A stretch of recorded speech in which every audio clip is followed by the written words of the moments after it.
Hiniga ko siya para makadidi yung mga anak. Naku, kasi pag hindi mo siya pinilit na padidiin, ayaw padidiin. Pinahiga ko siya, nilagay ko siya dyan sa mga anak niya. Wow, 3 piraso. Pampadede. Ano naman yan siya, laging busog eh.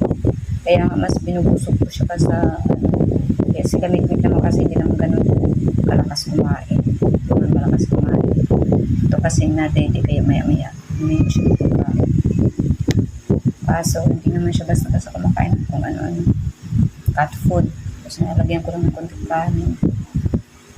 Tapos yan, nilalagyan ko lagi dyan ng tubig dahil mainit. O, ayan na.